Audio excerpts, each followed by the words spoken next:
Hello friends. आज की शुरुआत हम करते हैं एक अच्छी खबर के साथ। और जो इन्फ्लेशन है नवंबर मंथ की 6% के नीचे आ गई है। 5.88% जो है इन्फ्लेशन रिकॉर्ड की गई है और जो सरकारी आंकड़े हैं उनके हिसाब से।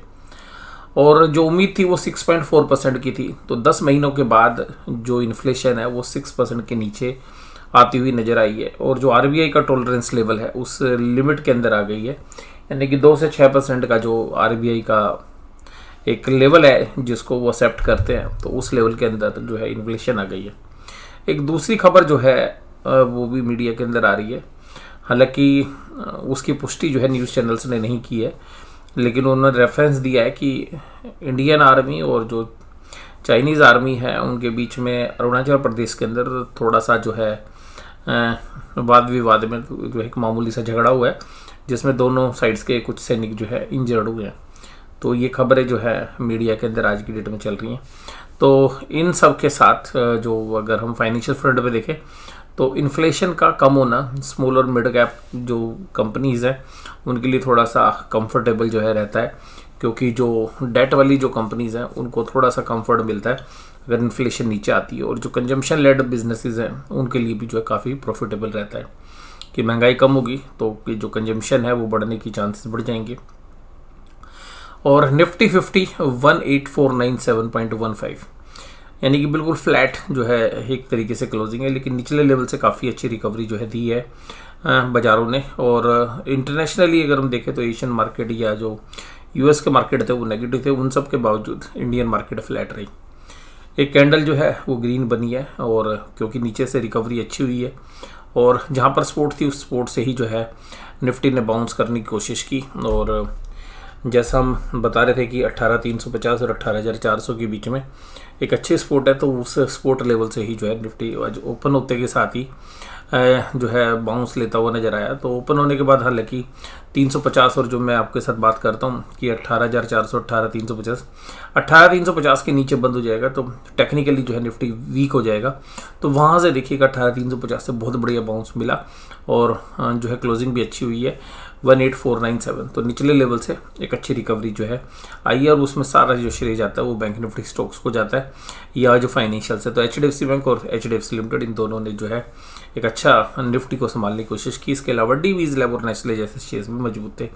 वहीं इन्फोसिस अभी भी कमज़ोर था, और शुक्रवार की कमजोरी के बाद भी आज जो है इन्फोसिस के अंदर कमजोरी थी। बाकी जो आईटी कंपनीज के जो शेयर्स थे वो साइडवेज थे, लेकिन इन्फोसिस कमजोर था। एशियन पेंट, टाइटन और कोटक महिंद्रा जैसे शेयर्स भी कमजोर थे।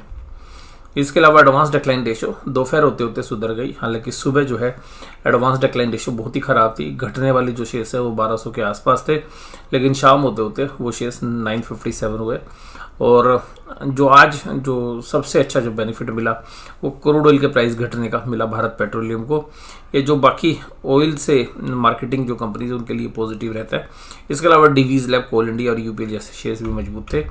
इसके अलावा Asian paints, Infosys, Kotak Mahindra, Titan जैसे शेयर्स जो है आपको आज कमजोरी के साथ काम करते हुए नजर आए।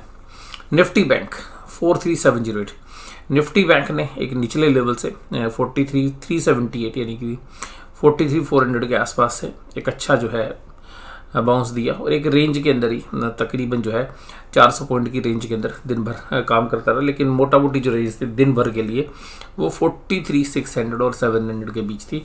इसी रेंज के अंदर बाजार जो है बंद भी हुए।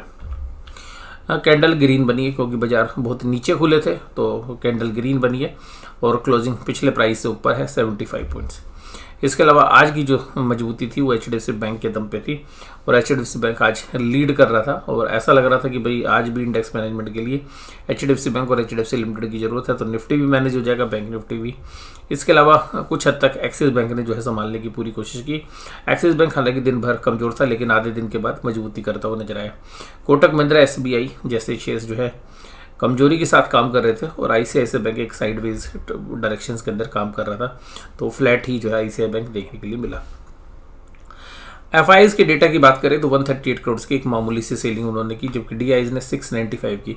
बाजार एक ट्रिगर का इंतजार कर रहा है कि कुछ ट्रिगर मिले तो बाजार जो है वहाँ पर रिएक्ट करे।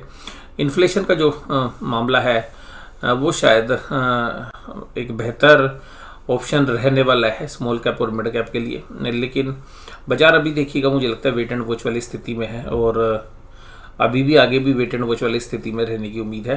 एफआईज ने जो इंडेक्स फ्यूचर्स बेचे हैं खरीदे हैं वो 657 के हैं, तो बहुत ही मामूली सी मतलब सेल बाय चल रहा है उनका।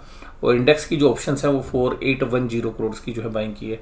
तो एफआईज की जो इंडेक्स की जो बाइंग है ऑप्शंस की वो कुछ इस तरीके से बयां कर रही है कि इतनी बड़ी जो बाइंग है एक हायर लेवल के ऊपर अगर पिछले 3 दिनों के अंदर देखें तो ऐसा प्रतीत होता है कि एफआईज किसी भी समय पर एक अच्छी सेलिंग कर सकते हैं। और रीज़न यही है क्योंकि जो पुट राइटर्स हैं और जनरली जो रिटेलर्स हैं वो अब पुट राइटिंग में जो बड़ा कॉन्फिडेंस आ गया, क्योंकि बाजार जब भी बाजार नीचे जाता है पुट राइट करते हैं, बाजार फिर ऊपर आ जाता है। तो पुट राइटर्स ने बहुत अच्छे पैसे जो है हाल फिलहाल के दिनों में बनाए हैं। तो पुट राइटर का जो कॉन्फिडेंस है वो देखा जा सकता है, लेकिन मुझे ये लग रहा है कि ये जो कॉन्फिडेंस है यही शायद एक रिस्की जो है बैट हो सकती है। तो एफआईज की हालांकि दोनों साइड्स की ऑप्शंस होती हैं, लेकिन मुझे लगता है कि इतने हायर लेवल पर बहुत सारी जो पोजीशंस है वो हैज होंगी पुट ऑप्शंस की बाइंग के माध्यम से। तो कभी भी बाजार में वोलेटिलिटी लौटने का जो है खतरा अभी भी बना हुआ है। इसके अलावा स्टॉक फ्यूचर्स में अभी भी उन्होंने 310 करोड़ की सेलिंग की। पुट कॉल रेशो निफ्टी की तो देखिएगा बड़ी मैनेज होती है।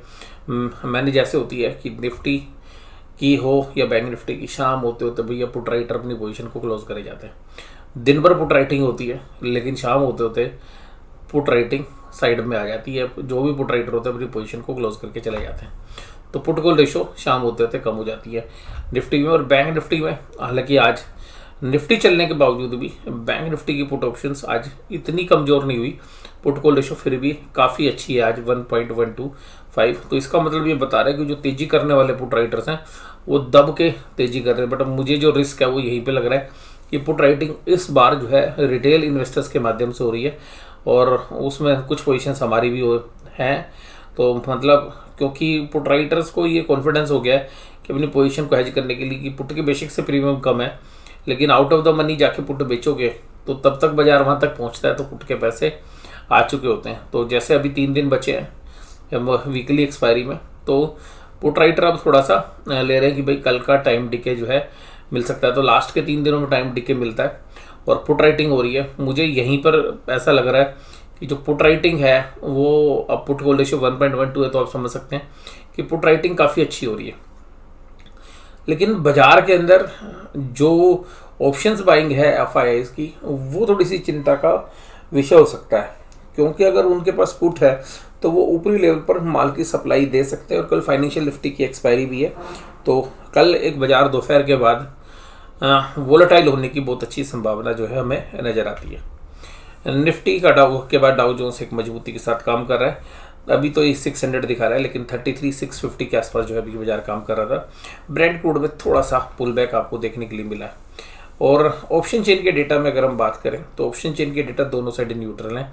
18,500 पर 1,25,000 पुट राइटिंग है, 1,26,000 कॉल राइटिंग है। और कॉल राइटर्स ने आज जो बाजार बंद हुए तो कॉल राइटर्स ने अपनी पोजीशन 18,600, 18,650, 18,700 पे अनवाइंड करते हुए भी नजर आए, क्योंकि जो पोजीशंस बनी थी वो शायद सुबह बाजार को गिरते हुए देखते हुए बनी थी और वहाँ पर 18,600 के अंदर 47,000 कॉन्ट्रैक्ट अनवाइंड हुए। तो इसका मतलब ये है कि मंदी करने वाले भी अभी ये उम्मीद करके बैठे हैं कि बाजार शायद साइडवेज हो जाएगा। और बैंक निफ्टी में तो देखिएगा 43,700 के पास जो कॉल राइटिंग है मामूली सी ज़्यादा है, लेकिन कोई भी डेटा ऐसा नहीं है जो कोई तेज़ी या मंदी ब्याह कर रहे। एक न्यूट्रल ट्रेड की बात जो है यहाँ पे देखी जा सकती है, बट बाजार ऊपरी लेवल पर है। रिस्क रिवार्ड के एंगल से तेज़ी करने वाले थोड़े से ज़्यादा रिस्क के अंदर है, क्योंकि बड़े प्लेयर्स या जो इंस्टीट्यूशंस हैं वो कभी भी हायर लेवल पर सेलिंग कर सकते हैं। और उस समय पर जो पुट राइटिंग हालांकि काफ़ी अच्छी हो रखी है और बैंक निफ्टी में तो काफ़ी अच्छी हुई है, तो जो रिस्क है पुट राइटिंग में वो थोड़ा सा ज़्यादा है। लेकिन जो पुट राइटर्स हैं वो इस बात को समझते हैं कि अगर पुट राइट करते हैं एट द मनी या नियर इन द मनी तो उसका सामने वो हेज भी लेके जाते होंगे, थोड़ा सा दूर की पुट भी खरीद के लेके जाते होंगे। क्योंकि अगर वो पुट राइटिंग ब्लैंक कर रहे हैं सीधी वन साइडेड कर रहे हैं तो एक रिस्क बना हुआ है। जैसे मान लीजिएगा भी अगर कोई व्यक्ति 43,500 या 600 की पुट बेच रहा है तो वो जरूर से जरूर 43,100 के आसपास की पुट खरीद के भी जा रहा होगा, जिससे कि अपनी पोजीशंस को हैज कर सके। या जिनको मंदी भी करनी है, अगर वो पुट लेके जा रहे हैं तो 43,600 700 ले जा रहे हैं, तो ये भी हो सकता है कि अपनी कॉस्ट कम करने के लिए वो रिवर्स होता 43,100 के जो है बेच के भी जाए। लेकिन बेचते हर कोई नहीं है, क्योंकि बेचने में थोड़ी सी कैपिटल ज़्यादा लगती है। तो ये भी हो सकता है कि मंदी करने वाले पुट भी खरीद के जा रहे हो, और उसकी संभावना हमें थोड़ी सी कम लगती है, क्योंकि पुट जिन्होंने भी खरीदी है अभी हाल फिलहाल में, उसके पैसे जा ही रहे हैं। जो पुट राइटर्स हैं वो अच्छा पैसा कमा रहे हैं, लेकिन पुट राइटर के साथ दिक्कत ये होती है कि जब बाजार एकदम तेज़ी से रिवर्स होता है तो पुट के प्रीमियम भी बढ़ जाते हैं और इंडिया विक्स भी बढ़ जाता है। तो मुझे इस समय पर वही रिस्क लग रहा है। तो हालांकि जो पोजीशंस हैं, मैं बस यही कहूँगा कि अगर आपने पुट राइटिंग भी करनी है तो पुट राइटिंग करिए, लेकिन साथ में अपना हेज जरूर लेके जाइए, क्योंकि इस तरीके की जो वोलेटाइल सिचुएशंस बनती है जब बाजार लगभग अपने हाई की तरफ है, तो जो फॉल आते हैं वो बड़े शार्प फॉल आते हैं। तो जब भी पुट राइट करें तो इस बात का ध्यान रखें कि नीचे की पुट जो है, जहाँ पर आपका कंफर्ट है, जो भी आपका रिस्क रिवार्ड है, उसके हिसाब से जो है आपको पुट जो है एक हेज के रूप में रखनी चाहिए।